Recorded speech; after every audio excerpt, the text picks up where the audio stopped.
continue our work on Danny, the champion of the world. We are, of course, going to be looking at inference questions today. But before we get into that, we need to recap the 8 key bits of vocabulary that we have been looking at this week. So today, I'm going to give you the action, and I would like you to give me the word. Okay? Just call it out to your screen, whatever tablet, computer, phone you are using. So let's begin with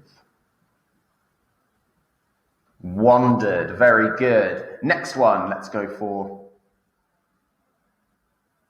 repairing. Excellent. That, of course, is served. Let's see. Let's go on. How about the very first one? Top of the list. Onward. Onward, of course. Onto my favorite one now. Sure, lots of you calling this out straight away. Lavished. Solid. Very good. 2 more now. Fine. Absolutely. And can you think what the last one is going to be? If I've done 7, what's the 8th one going to be? Propped. Very, very well done, guys. Excellent. So those are your key 8 bits of vocabulary. And I don't want you to forget those. Please feel free. Use those in your conversation. Use those in your writing that you're doing with Miss Boots. You're doing your fiction texts, of course, this week. Try and use 1, maybe even more in your work. I know you can do it. And it just makes your writing sound so much better when you can use a greater depth of vocabulary. Anyway, we are now going to move on to our inference questions. Let me share my screen with you. And we, of course, have chapter 1 of Danny, Champion of the World. And we are going to read through this one more time together before doing an example inference question. So I want you to be following with me, because just like yesterday, I'm going to be picking on you to read when I feel a bit tired or a bit lazy. So, when I was 4 months old, my mother died suddenly, and my father was left to look after me all by himself. This is how I looked at the time. Now, a lot of you wondering why it says this is how I looked at the time when there's no picture. To make sure it could fit onto one double page, I had to crop some of the pictures out. So that's why, if that doesn't seem to make sense. I had no brothers or sisters. So all through my boyhood, from the age of 4 months onward, there were just the 2 of us, my father and me. We lived in an old gypsy caravan behind a filling station. My father owned the filling station and the caravan and a small field behind, but that was about all he owned in the world. It was a very small filling station on a small country road surrounded by fields and woody hills. While I was still a baby, my father washed me and fed me and changed my nappies and did all the millions of other things a mother normally does for her child. That is not an easy task for a man, especially when he has to earn his living at the same time by repairing motor car engines and serving customers with petrol. So the first point that I'm getting a bit lazy and a bit tired, I'm going to send the responsibility your way. I would like you to read all of this page, please, from there to there. So pause the video and resume it once you've read that second page for me. So hopefully that's given you a chance to do that. I'm going to switch over now. And I will pick up the reading. The filling station itself had only 2 pumps. There was a wooden shed behind the pumps that served as an office. There was nothing in the office except an old table and a cash register to put the money into. It was one of those when you pressed a button, a bell rang, and the drawer shot out with a terrific bang. I used to love that. The square brick building to the right of the office was the workshop. My father built that himself with loving care, and it was the only real solid thing in the place. "We are engineers, you and I," he used to say to me. "We earn our living by repairing engines, and we can't do good work in a rotten workshop." Now, I'm going to pause there, and I would like, just like we did yesterday, to read this bit together. So I'll keep my pen here so you can follow, and let's read it at the same pace at the same time. It was a fine workshop, big enough to take 1 car comfortably and leave plenty of room round the sides for working. It had a telephone so that customers could arrange to bring their cars in for repair. Very good. And now, all this reading has got me really, really tired out now. I would like you to read the rest of the text yourself. So either out loud, in your head, or perhaps to someone else that is in the room. So can you please pause the video and finish that text? Good job, guys. Hopefully that's given you enough time to read it. I'm going to flick back to the first couple of pages because we have an inference question that we need to answer. So let's have a look at it. Number 1. How do you know Danny could have been lonely as a child? How do you know Danny could have been lonely as a child? First thing, as always, we're going to underline the keywords in the question. This is the same tick sheet as yesterday, in case you were wondering why it's already ticked. Always good to recycle, so I'll just tick on the other side.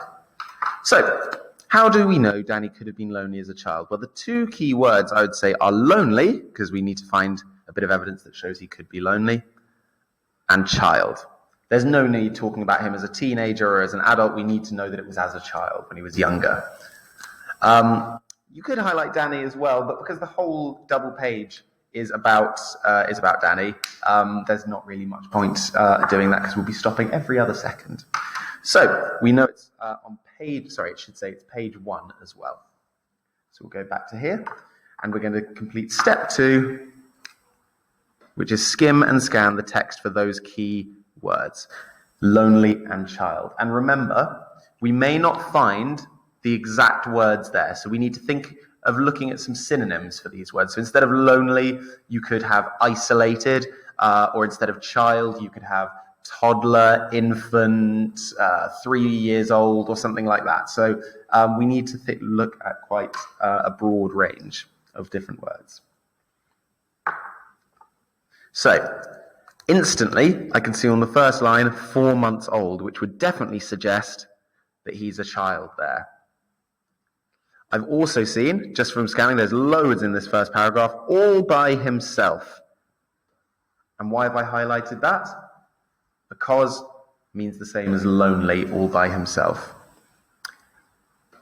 And it also says, I had no brothers or sisters, which again ties into the idea of being lonely. So, now that I have skimmed and scanned the text for keywords, I'm now going to read around those keywords. When I was 4 months old, my mother died suddenly, and my father was left to look after me all by himself. This is how I looked at the time. I had no brothers or sisters. So all through my boyhood, from the age of 4 months onwards, so again, that's talking about him as a child, there was just the 2 of us, my father and me. And we've also got just the 2 of us, which suggests that he could be lonely as well. So I've now read around the key words. Now we need to write our answer. And as always, we're going to reword the question. How do you know Danny could have been lonely as a child? Danny could have been lonely as a child because, and that word could is really important. We're not saying that he is lonely, we're just looking for a bit of information that says that he could have been lonely. So using our kind of knowledge of the text and our general big brains. So I could choose any number. I could say that his mother died. That would mean that he could be quite lonely. It says all by himself. It says he has no brothers or sisters. It also says just the 2 of us. So loads and loads of reasons I could give. So I'm just going to pick no brothers or sisters. So Danny could have been lonely as a child because he had no brothers or sisters. Lovely stuff. Now we need to check to make sure our answer makes sense. Danny could have been lonely as a child because he had no brothers or sisters. Certainly makes grammatical sense. And does it answer the question? Well, yes, it does, because it's asking how could he have been lonely as a child? And we've given a really good reason, the fact that he had no brothers or sisters. Those 2 definitely link, because if you don't have any siblings, perhaps you'll feel a bit lonely. So does it answer the question? Absolutely. Full marks, Mr. Parker. Pat on the back, round of applause, and all of that. So, now I've done my bit. It is now time for you to crack on. So I'm going to show the first 4 inference questions on here. What I'd like you to do is, can you answer those, please, in full sentences using the steps to success down at the bottom here?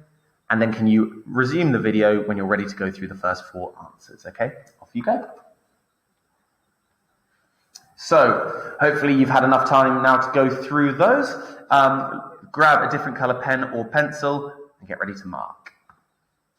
So how do you know that the filling station wasn't that busy? Anything to do with it being in the middle of nowhere, perhaps on a small country road, the fact that it's surrounded by fields and woody hills. Anything along those lines. Normally is the word that tells us that mothers were usually expected to wash and feed their babies and change their nappies. Lavished is the word that tells you Danny's father gave him lots of love.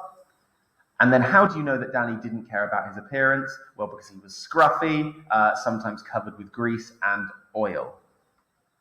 Now, on to the final 3. Can you please answer question 5, 6, and 7? And for those ambitious amongst you, what do you think the caravan will look like in 10 years' time? Do you think it's going to get even more battered and disheveled? Do you think it'll be fixed up perhaps by Danny and his father? For those of you that feel a bit ambitious, there is the extension as well. Okay, please do remember these steps to success. Final 3 questions and the extension, off you go. Excellent, guys. So grab that pen and pencil again, and let's go through the answers. So his dad was good at construction because he built a fine workshop, which was great quality. It's shot out are the 2 words that tells you that the cash register drawer moved quickly. How do you know the caravan had lots of stories to tell? This, of course, doesn't mean that it's opening its mouth and actually speaking. It just means if a caravan has lots of stories to tell, it means it's been maybe around for a long time, or it's seen lots of things have happened in it or around it. So it had many gypsy children brought up in it. So of course it would have, there would be loads of stories to tell about that. And it had wandered thousands of miles and would have seen quite a few things. There we go. And I'm really looking forward to reading some of the extensions that you put on. The quality of these over the last couple of weeks has been absolutely fantastic. So really good job, guys. So very, very well done. I'm looking forward to seeing you tomorrow for the big question on Danny, the champion of the world. Really looking forward to it. And do remember, these 8 bits of vocab, they are not just for reading. Let's see for that extra challenge, who can include any of these 8 words in their writing today. Off you go. Have a wonderful rest of your day and rest of your home learning. I look forward to seeing you tomorrow. Okay, bye-bye.